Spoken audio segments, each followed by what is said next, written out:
ఓం నమ శివాయ. అందరికీ నమస్కారం అండి. ఈరోజు ఈ వీడియో ద్వారా వృషభ రాశి వారి యొక్క జాతక ఫలితాల గురించి తెలుసుకుందాం. వీరి యొక్క జీవితానికి సంబంధించినటువంటి ప్రధానమైనటువంటి అంశాలు ఏమిటి, అదేవిధంగా ఆగస్టు 5వ తేదీ బుధవారం రోజున తెల్లవారితే మీ ఇంట్లో మీ యొక్క జీవితంలో జరిగేది తెలిస్తే షాక్ అవ్వాల్సిందేనండి. ఉదయం నుండి రాత్రి వరకు మీ యొక్క జీవితంలో జరగబోయే పూర్తి అంశాలన్నీ కూడా ఇప్పుడు క్లియర్గా తెలుసుకోబోతున్నామండి. అలాగే సాయంత్రం సమయంలో మీ యొక్క మనసును ప్రశాంతంగా, అంటే మీ మనసుకు ప్రశాంతత అనేది లభిస్తుందన్నమాట. గత కొంత రోజులుగా మిమ్మల్ని వేధిస్తున్నటువంటి ఒక సమస్యకు పరిష్కారం కూడా కనిపించడానికి ప్రారంభం కాబోతుంది. మరి ఈ వీడియోని ఎక్కడ కూడా స్కిప్ చేయకుండా చివరి వరకు వినేందుకు అయితే ప్రయత్నం అనేది చేయండి. ఈ వీడియో నచ్చితే ఒక చిన్న లైక్ చేయడం మాత్రం అసలు మర్చిపోకండి. ఇక ముఖ్యంగా వివరాలకు వస్తే కనుక వృషభ రాశి అనేది రాశిచక్రంలో 2వ రాశి. కృతికా నక్షత్రం 2, 3, 4 పాదాలు, రోహిణి నక్షత్రం 1, 2, 3, 4 పాదాలు, వృక్షిర నక్షత్రం 1, 2 పాదాల్లో జన్మించిన వ్యక్తులు ఈ యొక్క వృషభ రాశి పరిధిలోకి వస్తారు. ఈ యొక్క వృషభ రాశి వారికి అధిపతి శుక్రుడు. ఇక రేపటి రోజున అదృష్టపు సంఖ్యలు వచ్చేసి 4, 8, 11. అదృష్టపు రంగుల్లో నీలము, ఉదా రంగు, తెలుపు రంగు అండి. శుభ సమయం వచ్చేసి 9 గంటల 11 నిమిషాల నుండి 11 గంటల 10 నిమిషాల వరకు, సాయంత్రం 4 గంటల 20 నిమిషాల నుండి 6 గంటల 10 నిమిషాల వరకు. శుభ దిక్కు వచ్చేసి ఈశాన్యం దిక్కు అండి. అంటే ఉత్తర తూర్పు దిక్కుల వైపు కూడా ప్రయాణాలు లేదంటే ముఖ్యమైనటువంటి పనులు ప్రారంభించడం అనుకూలంగానే ఉంటుంది అని చెప్పాలండి. ఇక మీరు గురించి చెప్పాలంటే వీరు స్వతంత్ర ఆలోచనలు కలిగి ఉంటారని, ప్రతి ఒక్క విషయాన్ని కూడా లోతుగా పరిశీలించి నిర్ణయం అనేది తీసుకోవడానికి అయితే ప్రయత్నిస్తూ ఉంటారండి. ఇతరులకు సహాయం చేయాలనేసరి మనస్తత్వం అనేది ఎక్కువగానే ఉంటుంది. ఒక్కసారి నమ్మితే పూర్తిగా నమ్ముతారు, కానీ మోసం అనేది జరిగితే మళ్ళీ అదే వ్యక్తిని సులభంగా నమ్మరు. కొత్త విషయాలను నేర్చుకోవడం కోసం కొత్త కొత్త ఆలోచనలు స్వీకరించడము వీరి యొక్క ప్రత్యేకత.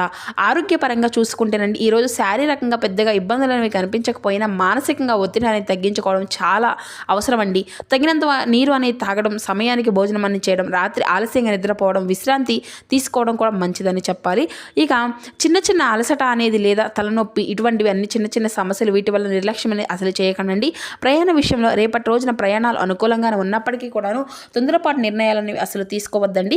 ఇక వాహనం నడిపేటప్పుడు వేగాన్ని నిర్ణయించుకోండి.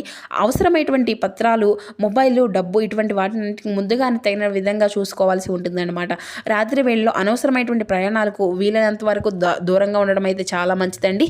ఈరోజు పెద్దలు, అంటే ఈ రోజున కొంచెం పెద్దల యొక్క ఆశీర్వాదం తీసుకొని పనులు అనేవి ప్రారంభించడము, మాట ఇచ్చేవారికి ముందుగా అంటే ఆలోచించుకోవడము, ఆర్థిక విషయాలు అన్నిటినీ కూడా జాగ్రత్తగా వ్యవహరించడము, కుటుంబ సభ్యులతో ప్రశాంతంగా మాట్లాడడం వల్ల కూడా అపార్థాలన్నీ కూడా తొలగిపోతాయండి. ప్రశాంతత, సహనం, ఆత్మవిశ్వాసంతో ముందుకు సాగితే ఈరోజు మీకు అనేక రకాలుగా మంచి మంచి అవకాశాలు అందిపుచ్చుకునే రోజుగా కూడా మారిపోబోతుంది. తెల్లవారితే మీ ఇంట్లో మీ యొక్క జీవితంలో ఊహించని పరిణామాలు చోటు చేసుకునేటువంటి సూచనలు బలంగా కనిపిస్తున్నాయండి. మీ యొక్క విషయాలు తీసుకున్నటువంటి, అంటే మీరు నిజంగా ఆశ్చర్యపోక తప్పదు. అందుకే ఎక్కడ ఉన్నా కానీ ప్రశాంతంగా ఒంటరిగా ఈ వీడియోని అయితే వినడానికి అయితే ప్రయత్నించండి. రేపటి రోజున ఒక స్త్రీ ద్వారా మీ యొక్క జీవితంలో ముఖ్యమైనటువంటి మార్పులు అనేవి దారితీసేటువంటి సలహాలు లేదంటే సంఘటనలు ఎదురవైపోయేటువంటి అవకాశం కూడా సూచించబడుతుంది. అది కుటుంబం, ఉద్యోగం, ఆర్థికం లేదంటే వ్యక్తిగత జీవితానికి సంబంధించింది అవి కూడా ఉండవచ్చు. ఇక అవకాశం దేనివల్ల కూడా మీ యొక్క జీవితంలో ఎటువంటి ప్రభావితము అనేది ఉండకపోవచ్చు. మీ యొక్క ఫలితము అనేది పూర్తి వివరాలు కూడా తెలుసుకుందామండి. కాబట్టి ఈ వీడియోని ఎక్కడ కూడా స్కిప్ చేయకుండా చివరి వరకు తప్పకుండా అయితే చూడండి. ఇక ఈ రోజున కొన్ని రంగాల్లో ఉన్నటువంటి అనుకూలంగా ఉంటుందండి. మరికొన్ని రంగాల వారికి కాస్త అప్రమత్తంగా వ్యవహరించడం కూడా చాలా మంచిదని చెప్పాలి. అనుకూలమైనటువంటి రంగాలు వచ్చేసి ఉద్యోగము, మీకు కృషికి గుర్తింపు అనేది లభిస్తుంది. అయితే వ్యాపార రంగంలో కొత్త పరిచయాలు, కొత్త అవకాశాలు ఏర్పడవచ్చు. విద్యార్థులకు చదువుపై ఏకాగ్రత అనేది పెరిగి మంచి ఫలితాలు సాధించుకునే సూచనలు కూడా బలంగానే కనిపిస్తున్నాయండి. ఇక కుటుంబ సభ్యుల యొక్క సహకారం లభించడం వల్ల కూడా మనశ్శాంతి అనేది ఉంటుంది. ఆర్థిక పరంగా నిలిచిపోయినటువంటి కొత్త ధనము తిరిగి వచ్చేటువంటి అవకాశం కూడా ఉందండి. సృజనాత్మకత రంగాల్లో ఉన్నటువంటి వారికి కొత్త అవకాశాలు కూడా రావచ్చు. ప్రతికూలమైనటువంటి రంగాలు వచ్చేసి భాగస్వామ్య వ్యాపారాల్లో చిన్న అభిప్రాయ భేదాలు వచ్చేటువంటి అవకాశాలు కూడా ఉంటాయండి. ఆర్థిక విషయాల్లో తొందరపడి నిర్ణయాలు అనేవి తీసుకోవడం వల్ల ఇబ్బందులకు ఎదుర్కోవచ్చు. స్నేహితులు లేదంటే పరిచయాలు ఉన్నటువంటి వారికి గుడ్డిగా నమ్మడం మంచిది కాదు. ఇక అనవసరమైనటువంటి వాదనలతో, కోపంలతో మాట్లాడడం వల్ల కూడా సంబంధాలు దెబ్బతినేటువంటి అవకాశాలు కూడా ఉన్నాయండి. ఆరోగ్యపరంగా అలసట, నిద్రలేమి, ఒత్తిడి ఇటువంటి ఇబ్బందులన్నీ కలిగి ఉండడం, వాహన ప్రయాణాల్లో వేగం అనేది తగ్గించి జాగ్రత్తగా ఉండడం అయితే అవసరమండి. ఈ రోజున సహనము, ఆత్మవిశ్వాసం, వివేకంతో వ్యవహరిస్తే ప్రతికూలమైనటువంటి పరిస్థితులన్నీ కూడా మీకు అనుకూలంగా మార్చుకునే అవకాశం అయితే ఉంటుంది. ఇక ముఖ్యమైన నిర్ణయాలు అనేవి తొందరపడే ఆలోచన ఎటువంటి లేకుండా నిర్ణయాలు అనేవి తీసుకోవడము ఈ రోజున మీ యొక్క విజయానికి కీలకంగా మారిపోబోతుంది అన్నమాట. ఇక ఈ యొక్క రాశి వారికి రేపటి రోజున గురువారం కావడంతో ఆధ్యాత్మిక కార్యక్రమాలు ప్రాధాన్యత ఇస్తే మానసిక ప్రశాంతతతో పాటు ఆత్మవిశ్వాసం కూడా పెరుగుతుందండి. ఉదయం స్నానం చేసిన తర్వాత ఇంటిలో పూజా మందిరం నెయ్యి దీపము, నువ్వుల నూనెతో దీపం అనేది వెలిగించి భక్తి శ్రద్ధలతో దేవుణ్ణి అయితే ప్రార్థించడం, శ్రీ మహావిష్ణువు, శ్రీ లక్ష్మీ నరసింహస్వామి వారిని, దత్తాత్రేయ స్వామి వారిని స్మరించడం, మీకు ఓం నమో నారాయణాయ లేదంటే మీకు అలవాటైనటువంటి దైవాన్ని భక్తితో జపించడం అయితే మంచిదండి. వీలైతే సమీపంలో దేవాలయాన్ని దర్శించడం, కొద్దిసేపు ప్రశాంతంగా ధ్యానం అనేది చేసుకోండి. మీకు కులదేవతను స్మరించడం మర్చిపోవద్దు. కులదేవతకు మనస్ఫూర్తిగా నమస్కరించి కుటుంబ సభ్యులు ఆరోగ్యం ఐశ్వర్యం కోసం ప్రార్థించుకోనండి. పెద్దల యొక్క ఆశీర్వాదం తీసుకొని ముఖ్యమైనటువంటి పనులను ప్రారంభించడం ఎంతో శుభప్రదంగా ఉంటుంది. ఇక చేయదగినటువంటి పరిహారాలు వచ్చేసి ఇంటి ప్రధాన ద్వారం వద్ద ఉదయము ముగ్గు వేసి దీపం అనేది వెలిగించుకోనండి. పక్షులకు గింజలు నీరు అందించండి. గోమాతకు పచ్చగడ్డి లేదంటే ఇతరులకు అనుకూలమైనటువంటి మేత అనేది అందించడం కూడాను సేవ చేయగలిగితే చాలా మంచిదండి. సాయంత్రం రావి చెట్టు లేదంటే వేప చెట్టు సమీపంలో కొద్దిసేపు ప్రార్థన అనేది చేసి దీపం వెలిగించగలిగితే శుభ ఫలితాలు అయితే ఖచ్చితంగా మీకైతే అందుతాయని చెప్పాలి. అనవసరంగా కోపం, కఠినమైనటువంటి వాదోపవాదనలు వీలైనంత వరకు కూడా నివారించుకోకండి. ఇక చేయదగినటువంటి దానాలు వచ్చేసి అవసరమైనటువంటి వారికి పసుపు, శనగలు లేదంటే పండ్లు దానం అనేది చేయడం, పేదలకు అన్నదానం చేయడం లేదంటే తాగునీరు అందించడం పుణ్యకార్యంగా భావించుకోండి. విద్యార్థులకు నోటు బుక్కులు, పెన్నులు, విద్యా సామాగ్రికి దానం చేయడం కూడా చాలా మంచిదండి. ఇక ఆలయంలో భక్తితో పండ్లు లేదంటే పువ్వులను సమర్పించడం, ఈ యొక్క పూజకు పరిహారాలు, ధ్యానాలు అంతా కూడాను విశ్వాసంపై ఆధారపడి అన్నమాట. ఇక వీటిని భక్తి, వినయము, సత్సంకల్పంతో ఆచరిస్తే మనసుకు ప్రశాంతత అనేది సానుకూలమైనటువంటి ఆలోచనలు కలుగుతాయని కూడాను విశ్వసిస్తారండి.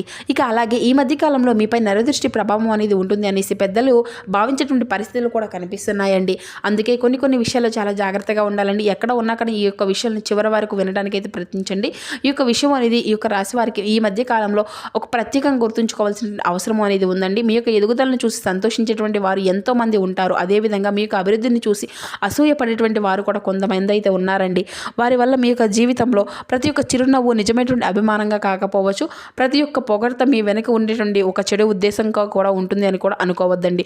అంటే మీ ఇంట్లో ఆనందంగా ప్రశాంతత, ఐకాంత్యం ఉండడం వల్ల కొందరికి నచ్చకపోవచ్చు. అలాంటి సందర్భాల్లో అపార్థాలు సృష్టించేటువంటి మాటలు, ఒకరి నుండి మరొకరు చెప్పేటువంటి వాక్యాలు, చిన్న విషయాలు పెద్దదిగా మారడము, చూపించేటువంటి ప్రయత్నాలు జరిగిన అవకాశం కూడా ఉందండి. అందుకే ఎవరో చెప్పినటువంటి మాటలను నిజంగా కూడా నమ్మేసి నిజాలు అనేవి తెలుసుకోకుండా మాత్రమే నిర్ణయం అనేది తీసుకోవడం కూడా చాలా మంచిదండి. భార్యాభర్తల మధ్య చిన్న విభేదాలు వచ్చినా కానీ వాటిని అనేది చెప్పుకోకుండా ప్రేమతో మాట్లాడుకొని పరిష్కరించుకోవాలండి.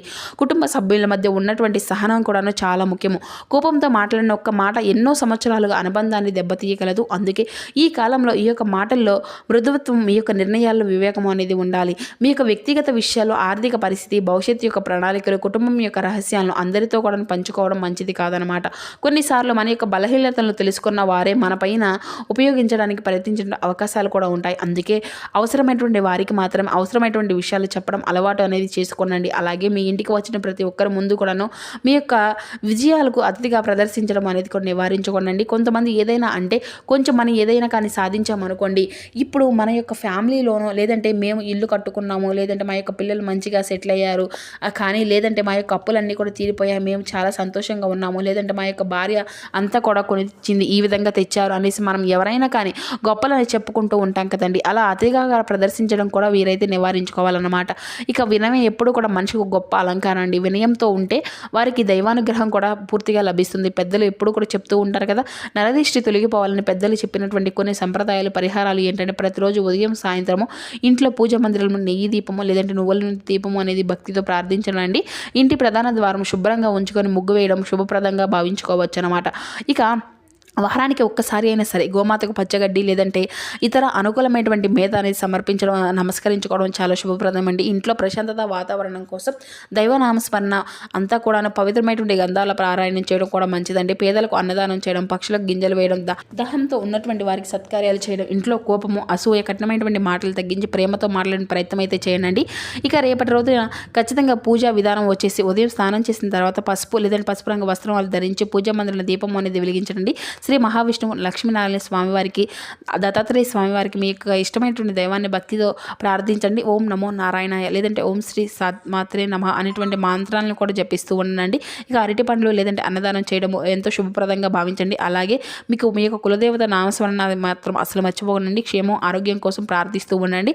మీ యొక్క పూజలు పరిహారాలు విశ్వాసాలపై ఆధారపడి ఉన్నటువంటి వారికి భక్తి సంకల్పం మంచి ఆచరణలతో పాటుగా పాటిస్తే మనసుకు ప్రశాంతత ధైర్యం సానుకూలమైనటువంటి దృక్పథం అన్నీ కూడా పెరుగుతాయనేసి విశ్వాసం అండి. మరి చూసారు కదండి, ఈ వీడియో మీ అందరికీ కూడా నచ్చింది అనుకుంటున్నాను. నచ్చితే తప్పకుండా మరికొందరికైతే షేర్ చేయడానికి అయితే